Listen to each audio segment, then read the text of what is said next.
Oi, minha gente querida, eu quero aqui inicialmente dizer a vocês que estou voltando, gravando aqui o meu primeiro vídeo em 2024 e dizendo a vocês que é aquilo sempre que eu digo, né?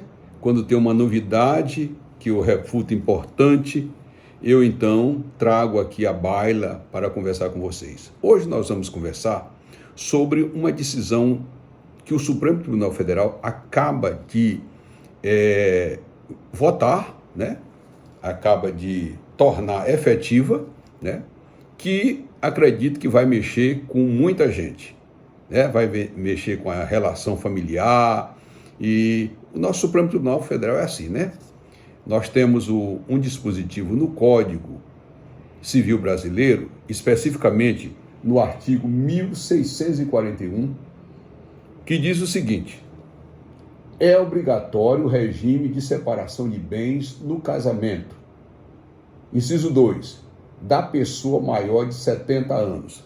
Vejam vocês que na legislação brasileira, hoje, o idoso ou a idosa, né, maior de 70 anos, não pode casar em regime de comunhão parcial ou de comunhão total, a chamada comunhão universal de bens, só em regime de separação de bens. Por quê? Porque havia muita exploração, né? Muitos jovens se aproveitavam, casavam com o idoso geralmente é uma pessoa vulnerável, uma pessoa carente, e dava aquela atenção para o idoso, mas o objetivo não era nem cuidar do idoso, o objetivo era a bolsa do idoso, né?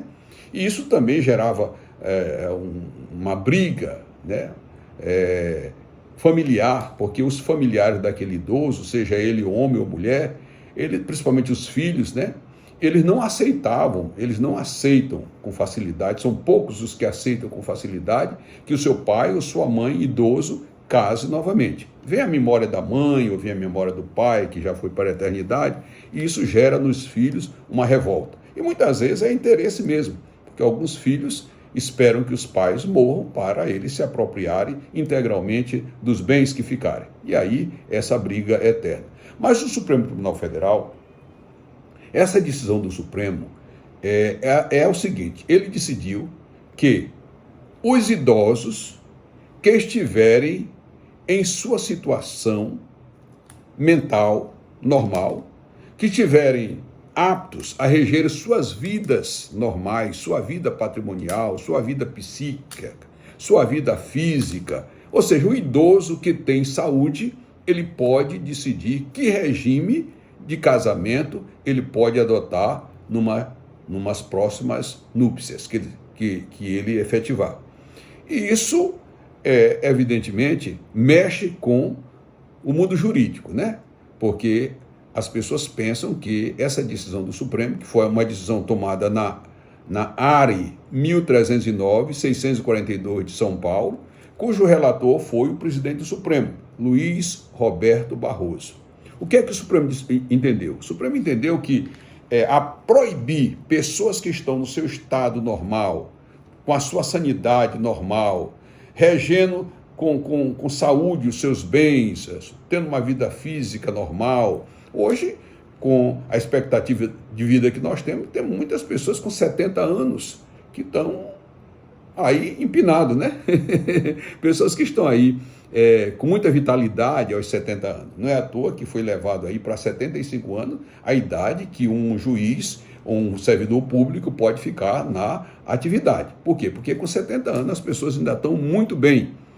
E o Supremo entendeu que proibir essas pessoas decidir o regime de casamento que querem ter numa segunda núpcia ou numa terceira núpcia, certo? Fere princípios constitucionais. O Supremo entendeu que isso é uma discriminação por idade, que é inconstitucional, e também fere o direito da pessoa que está lúcida, da pessoa que está com suas faculdades normais, mentais normais, de regerem e dirigirem seus bens e sua própria vida. Então, por isso, o Supremo derrubou, né, essa proibição. Agora, como é que fica a situação das pessoas que já estão com essa situação consolidada? pessoas que já casaram em regime de comunhão de separação de bens, certo? As pessoas que estão, os processos que estão em andamento como herança, né? Como partilha de bens, o Supremo, em respeito ao princípio da segurança jurídica, né? Da estabilidade das relações jurídicas e do direito adquirido, ele modulou, ou seja, ele determinou que a sua decisão fosse ex nunc, ou seja só daqui para frente, né? Para evitar prejudicar as pessoas que já estão com situações pretéritas consolidadas. Mas reafirmou que esse dispositivo do artigo 1641, inciso 2 do Código Civil, não se aplicará daqui para frente aos idosos que tenham condição de reger suas vidas próprias. Portanto, o idoso que for casar a partir de agora, certo? Idoso de 70 anos em diante, que está em suas faculdades normais em ordem, que tem plena condição física e psíquica, certo? De reger sua vida civil, ele pode escolher o regime de comunhão de bens que melhor atenda ao seu interesse, à sua vontade. Por quê? Porque é aquela história, meus amigos, meus queridos, certo? Geralmente os filhos se opõem muito a isso, né? Porque vê ali a figura da mulher substituindo a sua mãe, ou a figura do homem substituindo o seu pai. E às vezes também interesse econômico. Mas geralmente são poucos os filhos que cuidam dos seus pais quando eles estão idosos, quando eles estão nessa situação de necessidade de ajuda dos filhos. Aí ninguém aparece, mas quando aparece uma pessoa jovem, mais jovem, ou uma pessoa com a mesma idade do idoso para cuidar, aí o ciúme flui, não é verdade? Evidentemente que quando o legislador pátrio, o legislador do Código Civil de 2002, ele colocou essa proibição de o idoso de 70 anos casar em regime parcial ou total de bens, ele visou exatamente, ele se preocupou com o clamor social. Ou seja, muitos golpistas, muitas mulheres golpistas, muitos homens golpistas que casam com essas pessoas idosas, que geralmente são pessoas muito carentes de afeto, né? Que na verdade esse afeto é apenas uma cortina de fumaça para meter a mão no bolso dos idosos. Por isso que o legislador do Código Civil proibiu. Mas o Supremo Tribunal Federal, sintonizado exatamente com a modernidade e principalmente com o princípio da dignidade humana do idoso, né, ele resolveu suspender essa proibição doravante. Ou seja, a partir de agora, você que tem 70 anos, você pode casar e escolher o regime de comunhão que você quer.